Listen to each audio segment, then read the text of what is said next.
Uttarakhand bulletin में आप सभी का स्वागत है। मैं हूं आपके साथ निशा शर्मा। ये उत्तराखंड की तमाम खबरों पर एक नजर डालते हैं। सबसे पहली खबर हरिद्वार से आपको बताते हैं। उत्तराखंड के बहुचर्चित अंकिता भंडारी मर्डर केस में एक नया मोड़ आने के बाद पूर्व भाजपा विधायक सुरेश राठौड़ की मुश्किलें यहां पर लगातार बढ़ती हुई नजर आ रही है। सोशल मीडिया पर वायरल एक कथित ऑडियो मामले में हरिद्वार पुलिस ने एक बड़ी कार्रवाई करते हुए सुरेश राठौड़ के ज्वालापुर स्थित आवास पर नोटिस चस्पा कर दिया है। दरअसल पूछताछ के लिए थाने बुलाए जाने के बाद विधायक शनिवार को बहदराबाद थाने नहीं पहुंचे, जिसके बाद पुलिस ने ये सख्त कदम उठाया है।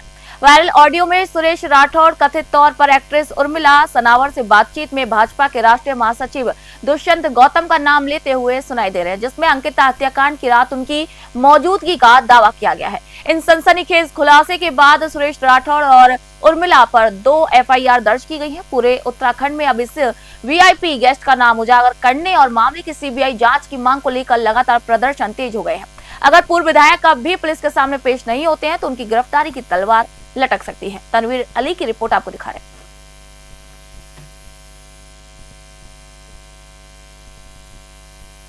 खबर नैनीताल से नए साल के जश्न और 31 की तैयारी को लेकर बीच सरोवर नगरी नैनीताल पर्यटकों से पूरी तरीके से गुलजार हो चुकी है। जी हां, जहां मैदानी इलाकों में भयंकर कोहरे का सितम जारी है, वहीं नैनीताल में खिलखिलाती धूप ने पर्यटकों का दिल जीत लिया है। हालात ये है कि शहर के लगभग सभी होटल और गेस्ट हाउस पूरी तरीके से फुल हो चुके हैं। प्रशासन ने ट्रैफिक व्यवस्था को देखते हुए यहाँ पर केवल उन्हीं पर्यटकों को एंट्री दी है जिनके पास होटल बुकिंग है। बाकी के लिए शटल सेवा शुरू की गई है। पर्यटक जहां नैनी झील में नौका विहार का आनंद ले रहे हैं, वहीं मां नयना देवी मंदिर और कैंची धाम में दर्शन के लिए भारी भीड़ उमड़ रही है। पर्यटकों की इस आमद से स्थानीय व्यापारियों के चेहरे खिल उठे हैं। प्रशासन ने कड़ाके की ठंड से बचाने के लिए जगह जगह अलाव जलाए हैं, तो वहीं पुलिस असामाजिक तत्वों पर भी पैनी नजर रखे हुई है। हिमालय दर्शन से लेकर स्नो व्यू तक हर तरफ बस मौज मस्ती का माहौल नजर आ रहा है। नैनीताल से ललित जोशी की रिपोर्ट आपको दिखा रहे हैं।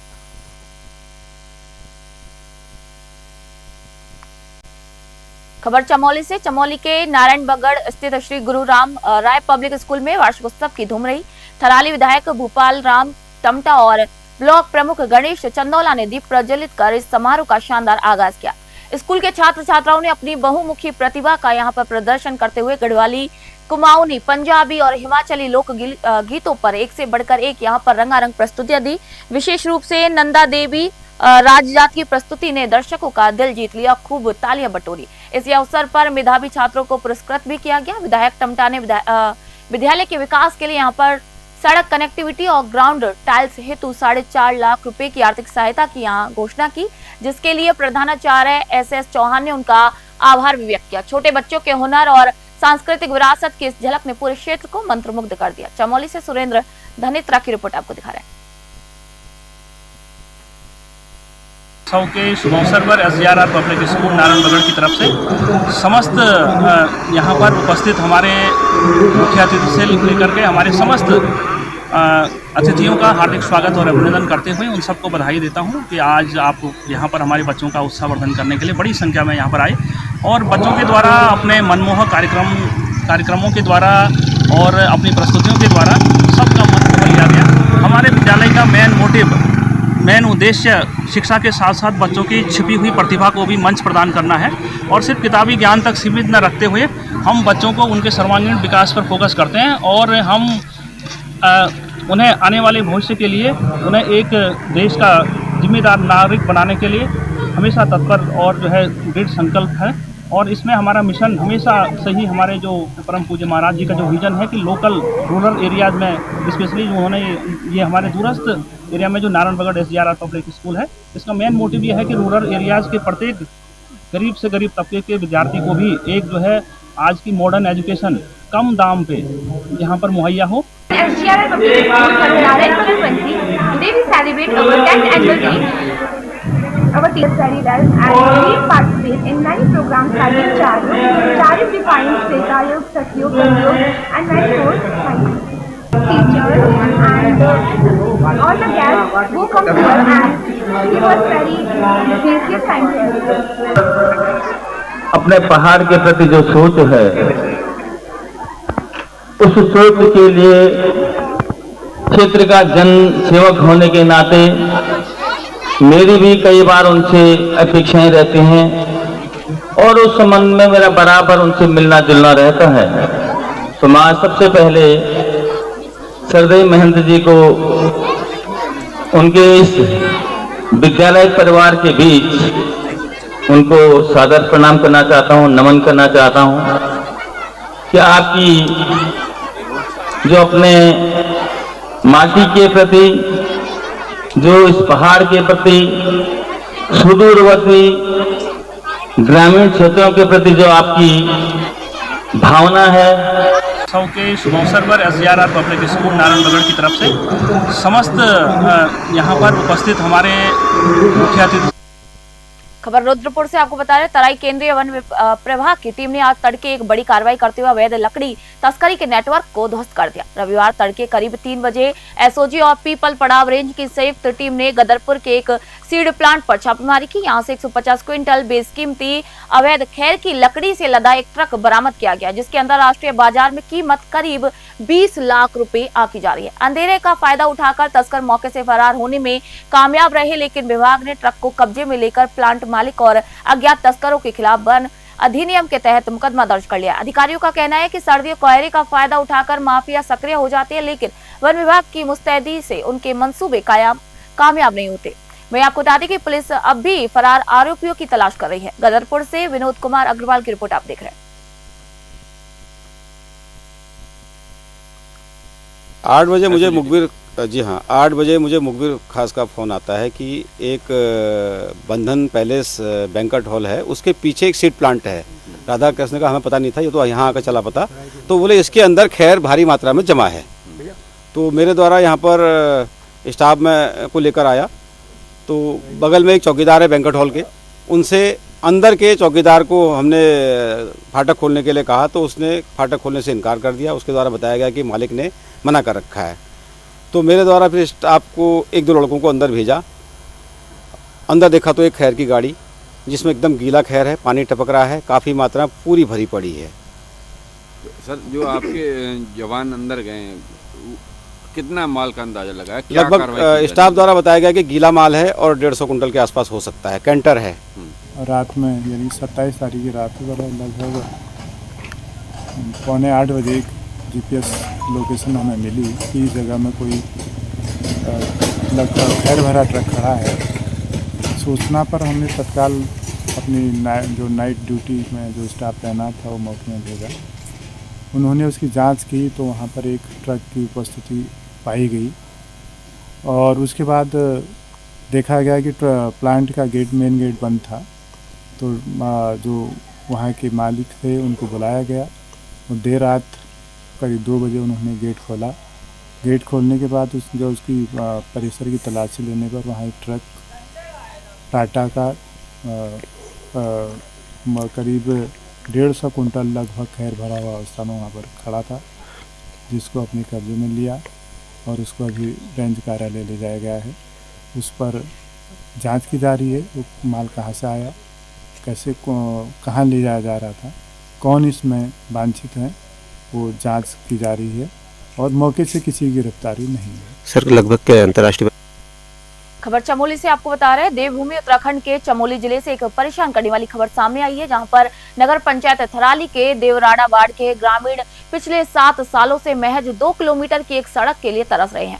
ग्रामीणों का आरोप है कि सड़क स्वीकृत होने के बाद 2 बार सर्वे हो चुका है और जमीन पर पिलर भी लगा दिए गए हैं, लेकिन निर्माण कार्य आज तक शुरू नहीं हो पाया है। ग्रामीणों का कहना है कि वे लोग निर्माण विभाग के चक्कर काट कर थक चुके हैं, लेकिन विभाग सिर्फ आश्वासन दे रहा है। कर्मचारियों के बार होने वाले तबादलों ने इस प्रोजेक्ट को पूरी तरीके से अधर में लटका दिया है। सड़क न होने से बीमारों और बुजुर्गों को मुख्य मार्ग तक पहुंचाने में भारी दिक्कतों का भी सामना करना पड़ता है।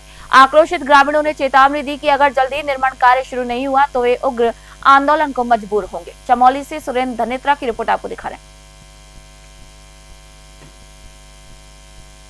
और आपने सबसे पहले जिस रोड के पीछे हम लोग विगत 6-7 सालों से लगे हुए हैं, और बहुत बड़ा दुर्भाग्य भी है यह, क्योंकि मैं खुद और जो अपने जो तमाम जो लोग हैं, गाँववासी जो लोग हैं, वो लोग इस रोड के पीछे विगत 7 सालों से लगे हैं।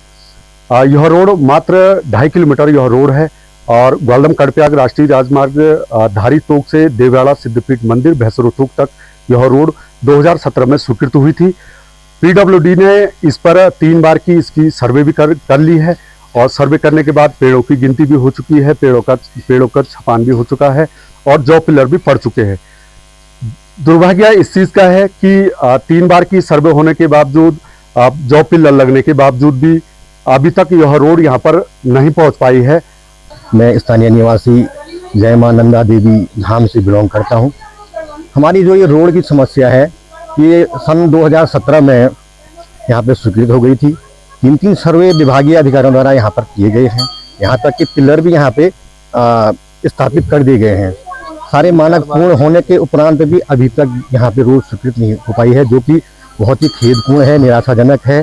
और वर्ष 2026 में यहाँ पे राजजात यात्रा महाकुंभ भी होनी है और इसी के मद्देनजर श्रद्धालु कैसे यहाँ तक पहुँचे, कैसे इस मां नंदा देवी के प्रांगण में उनके दर्शन प्राप्त हों, उन्हीं के लिए हम लोग अभी भी प्रयासरत हैं और भविष्य में भी प्रयासरत रहेंगे। और विभागीय अधिकारियों से हमारा निवेदन है, उत्तराखंड सरकार से निवेदन है, हमारे लिए इसलिए आवश्यक है कि हमको जो है कि इसमें बहुत ज़्यादा परेशानी हो रही है। हमारे गांव से रोड बहुत दूर है और उसमें पहरेदारी खा जाती है ज़्यादा, और यहाँ पे हमको जरा नज़दीक में सुविधा हो जाएगी। वैसे हमारे गांव में रोड है लेकिन बहुत दूर है, यही हमारी समस्या है सबसे बड़ी। राजजात में श्रद्धालुओं के आने की बहुत संभावना है और वो यहाँ आना चाहते हैं, लेकिन दूर होने के कारण जो है कि बहुत बड़ी समस्या उत्पन्न हो रही है, जिसमें लोगों को, यात्रियों को परेशानी हो रही है। मुख्य समस्या क्या है? मुख्य समस्या ये है कि गांव से बुजुर्ग आदमी, कोई प्रसूति महिलाएं हैं, उनको अस्पताल ले जाने के लिए बहुत बड़ी समस्या होती है। खबर नैनीताल से। नैनीताल के कालाडूंगी बजन मार्ग पर एक दर्दनाक सड़क हादसा सामने आया, जहां 2 कारों की भीषण भिड़ंत में आधा दर्जन लोग घायल हुए। जानकारी के मुताबिक एक खड़ी कार में से झारखंड निवासी एक महिला बाहर निकलकर उल्टी कर रही थी, तभी दूसरी तेज रफ्तार कार ने उसे टक्कर मार दी। इस हादसे में महिला गंभीर रूप से घायल हो गई, जबकि उसके मंगेतर और अन्य लोगों को भी चोटें आई हैं। संकट की इस घड़ी में सामाजिक कार्यकर्ता पवन जाटव और उनके साथी प्रवेश मसीहा बनकर उनके सामने आए। उन्होंने तुरंत पुलिस को सूचना दी और एम्बुलेंस का इंतजार किए बिना एक निजी वाहन रुकवाकर गंभीर रूप से घायल महिला को राजकीय बीडी पांडे अस्पताल पहुंचाए। हालत नाजुक होने के कारण महिला को हायर सेंटर रेफर कर दिया गया है। पवन और प्रवेश की इस तत्परता की हर तरफ सराहना की जा रही है। नैनीताल से ललित जोशी की रिपोर्ट आप देख रहे हैं।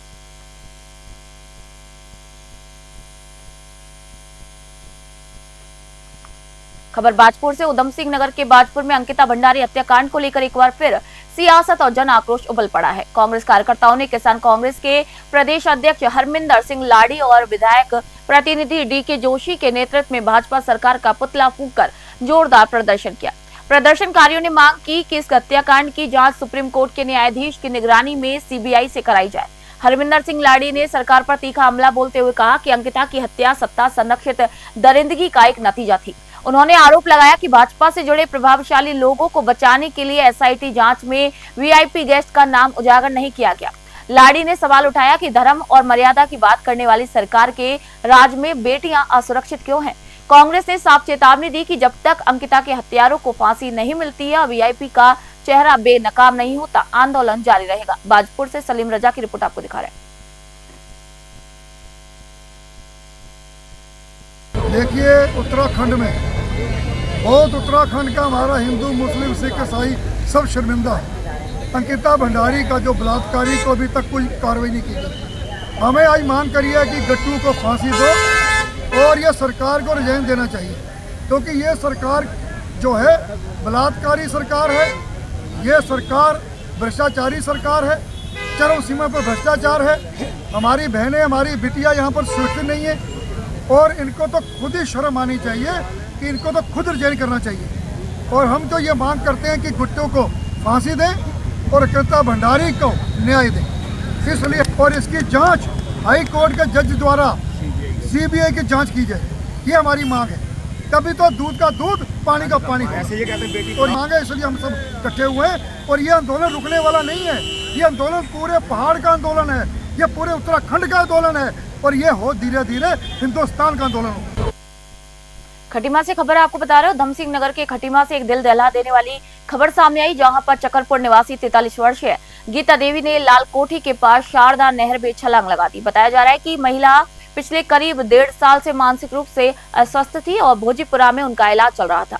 प्रत्यक्षदर्शियों के मुताबिक जब गीता देवी नहर की ओर बढ़ी तो उनकी बेटी ने उन्हें रोकने की पुरजोर कोशिश की, लेकिन महिला ने अपनी बेटी के हाथ पर दांत से काटकर खुद को छुड़ाया और उफनती नहर में कूद गई।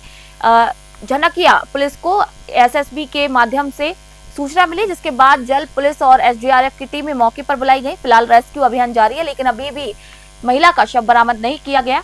स्थानीय प्रधान प्रतिनिधि राकेश विष्ट ने मौके पर पहुंचकर गहरा दुख व्यक्त किया और प्रशासन से मांग की कि इस खतरनाक स्थान पर हर साल होने वाले हादसों को रोकने के लिए यहां पर स्थायी जल पुलिस पोस्ट तैनात की जाए। इस दुखद घटना से पूरे चकरपुर क्षेत्र में शोक की लहर है। खटीमा से अशोक सरकार की रिपोर्ट आपको दे रहे हैं। ग्राम सभा चकरपुर के लक्ष्मण सिंह जी की मिसेज गीता देवी थी जी। ये 1-1.5 साल से दिमागी रूप से अस्वस्थ चल रही थी जी। इनका बरेली भोजीपुरा से भी इलाज चल रहा था जी सर। ये 1 हफ्ते से लगातार कभी नहर की ओर कभी रेलवे की ओर, परसों रेल रुकी, रेल ड्राइवर ने इनको पटरी में देख के रेल रोकी। आज भी ये क्या कहते हैं, घर से निकली बिटिया पीछे पीछे आई। जब चप्पल खोल के वो कूदने का प्रयास कर रही थी तो उनकी बिटिया ने उन्हें बचाने का प्रयास किया तो अपनी 14-15 वर्षीय की बिटिया के हाथ में वो दांत काट के नदी में कूद गई और मानसिक रूप से बेचारी कई समय से अस्वस्थ चल रही थी।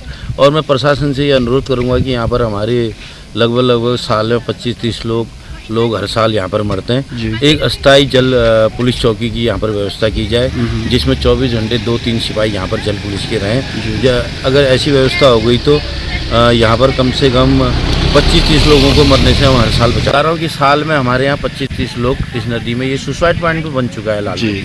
11 बजे के लमसम में हमें एक सूचना आई है एसएसबी कैंप से। सब इंस्पेक्टर ने उन्होंने मेरे फ़ोन पर कॉल किया था कि कोई महिला यहाँ से कूद के नहर में कूद गई है लालकोठी में।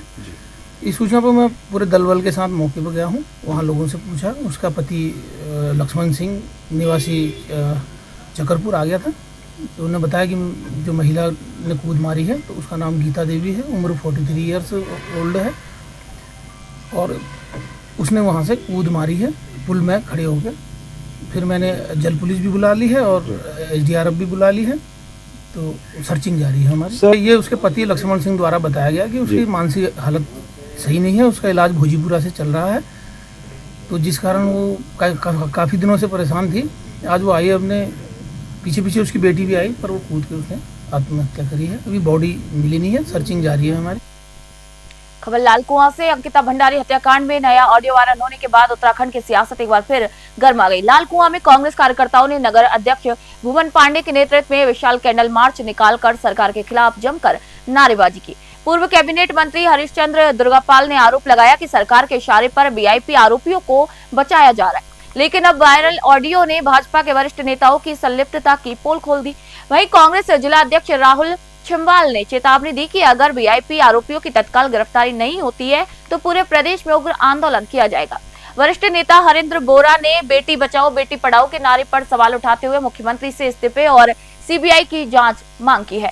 यहाँ पर सैकड़ों की संख्या में उमड़ी कार्यकर्ताओं ने साफ कर दिया कि अंकिता को न्याय दिलाने की ये लड़ाई अब पूरे उत्तराखंड की लड़ाई बन चुकी है। लालकुआं से विनोद कुमार अग्रवाल की रिपोर्ट आपको दिखा रहे हैं। होंगे कि जिस तरीके से आज पूरा प्रदेश कहीं ना कहीं पर आक्रोशित है। बहन अंकिता के जो हत्यारे हैं उनको अभी तक हमारी बहन को न्याय नहीं मिला है और उनके हत्यारे खुलेआम घूम रहे हैं। जिस तरीके से हम लोग आज के सोशल मीडिया के माध्यम से देख रहे हैं कि पूर्व विधायक की जो पत्नी है वो लगातार इल्जाम लगा रही है और पूर्व विधायक उसमें बोलता हुआ सुनाई दे रहा है कि एक गट्टू और भट्टू नाम के जो 2 लोगों को किरदार जो बताए गए हैं और जिस तरीके से उनके प्रदेश प्रभारी का नाम इसमें आ रहा है, तो हम लोग चाहते हैं कि नैतिकता के आधार पर यहाँ के प्रदेश प्रभारी को और यहाँ के उनके प्रदेश अध्यक्ष को इस्तीफा देना चाहिए और जो इसकी एक निष्पक्ष जाँच सीबीआई से करवाई जानी चाहिए और जो दोषी हैं उनको कड़ी से कड़ी सजा दी जानी चाहिए और उनको फांसी की सजा दी जानी चाहिए। ये हम लोगों की मांग है और हम लोग आप लोगों के माध्यम से सरकार को बताना चाहते हैं कि सरकार ये ना भूले कि इस वक्त कांग्रेस पार्टी भी विपक्ष में है और कांग्रेस पार्टी जो हमारी बहन अंकिता है उसके साथ खड़ी है। उसके सहयोगियों को, साथियों को, मित्रों, अंकिता हत्याकांड के बारे में आज जो कुछ कांग्रेस ने जनता के सामने करके दिखाया, निश्चित रूप से इतिहास के पन्नों में इसे लिखा जाएगा और आने वाले 10 दिन में अगर इसमें कोई निर्णय सरकार द्वारा दुष्यंत गौतम सहित अन्य जो भी लोग हैं उनके खिलाफ निर्णय नहीं लिया गया तो यह आंदोलन पूरे प्रदेश में एक आग की तरह फैलेगा, ऐसा मेरा मानना है। और ये होना भी चाहिए लोकतंत्र में, जनतंत्र में, कि सरकार अपनी मनमानी करती रहे तो विपक्ष की अहम भूमिका है कि उसके खिलाफ बढ़ चढ़ के कदम उठाए। मित्रों, अभी कह रहे थे कि दुष्यंत गौतम जी ने ये कर दिया वो कर दिया। अरे उनको अगर वो निर्दोष है तो बार बार अखबार अपना बयान देने की जरूरत क्या थी? बयान दे रहे मैं निर्दोष हूँ, मैं ये हूँ, मैं वो हूँ। ये सब झूठी बातें हैं। इन झूठी बातों का खुलासा बहुत जल्दी होगा और इन दोषियों को सजा मिलेगी, कैद मिलेगी। कांग्रेस द्वारा लालकुआ, हल्दीचौड़ और गौलापार बिंदुकत्ता कांग्रेस द्वारा यहाँ पर अंकिता भंडारी का जो हत्याकांड हुआ है उसको लेकर एक जो है कैंडल मार्च हम लोगों ने यहाँ पर करा, पूरी कांग्रेस पार्टी ने। और तो मैं उसमें ये बताना चाहता हूँ कि जिस प्रकार से भाजपा के पूर्व विधायक सुरेश राठौर और उनकी पत्नी ने भाजपा के शीर्ष नेताओं के विरुद्ध जो है कि एक इनके जो है यहाँ के प्रभारी हैं और दूसरा जो है यहाँ के प्रदेश अध्यक्ष हैं, जो उनके खिलाफ जो आरोप लगाए हैं कि इन लोगों की मिलीभगत से जो है और ये जो है अंकिता भंडारी जो हत्याकांड हुआ है ये हुआ है। तो इससे साफ जाहिर है कि जब भाजपा के लोग ही जब भाजपा की सरकार आई तो यहाँ पर हमारे वहाँ महिलाओं को, बहनों को और सारे लोगों को आज जो है संकट यहाँ पर आया हुआ है। तो मैं तो यही कहना चाहता हूँ, आज मैं ये संदेश देना चाहता हूँ कि जो भी इस हत्याकांड में लिप्त हैं, जो भी इस रेप कांड में लिप्त हैं, उनको फांसी की सजा दी जानी चाहिए। खबर चमोली से आपको बता रहा हूं, उत्तराखंड के कृषि मंत्री गणेश जोशी आज चमोली के गौचर पहुंचे, जहां पर उन्होंने 29 दिसंबर को होने वाले राज्य स्तरीय किसान दिवस 2025 की तैयारियों का जायजा लिया। जय जवान जय किसान की थीम पर आयोजित होने वाले इस भव्य कार्यक्रम में मुख्यमंत्री पुष्कर सिंह धामी और केंद्रीय कृषि मंत्री शिवराज सिंह चौहान शिरकत करेंगे। मंत्री गणेश जोशी ने अधिकारियों को निर्देश दिए कि सभी व्यवस्थाएं चाक चौबंद रखी जाएं। इस सम्मेलन का खास आकर्षण होगा किसानों के साथ सीधा संवाद और उत्कृष्ट कार्य करने वाले कृषकों का सम्मान। साथ ही एग्री स्टार्टअप्स और स्थानीय उत्पादों के स्टॉल भी यहां पर लगाए जाएंगे। बड़ी बात यह है कि गौचर के इस मुख्य कार्यक्रम का प्रदेश के सभी 95 विकास खंडों में लाइव प्रसारण भी किया जाएगा, ताकि उत्तराखंड का हर किसान नई तकनीकों और नवाचारों से जुड़ सके। चमोली से सुरेंद्र धनेत्रा की रिपोर्ट आपको दिखा रहे हैं। कल किसान दिवस के रूप में एक प्रदेश स्तरीय कार्यक्रम गौचर में आयोजित किया जा रहा है। मुख्य कार्यक्रम इस गौचर मैदान पर होगा, जिसमें केंद्रीय कृषि मंत्री शिवराज सिंह चौहान माननीय मुख्यमंत्री जी उसको संबोधित करेंगे और पूरे 95 ब्लॉकों में इसका लाइव प्रसारण होगा। उनकी तैयारियों का जायजा लेने में यहाँ पर आया हूँ, क्योंकि हमारा ये मानना है कि किसान अगर मजबूत होगा तो प्रदेश मजबूत होगा, देश मजबूत होगा। किसानों को मजबूत करने की आवश्यकता है और आज चाहे हमारी दिल्ली की मोदी सरकार हो, चाहे प्रदेश की धामी सरकार हो, लगातार किसानों के कल्याण के लिए हमारी सरकार काम कर। उत्तराखंड बुलेटिन में फिलहाल इतना ही। देश दुनिया खबरों के लिए देखते रहिए News 21। तब तक के लिए नमस्कार।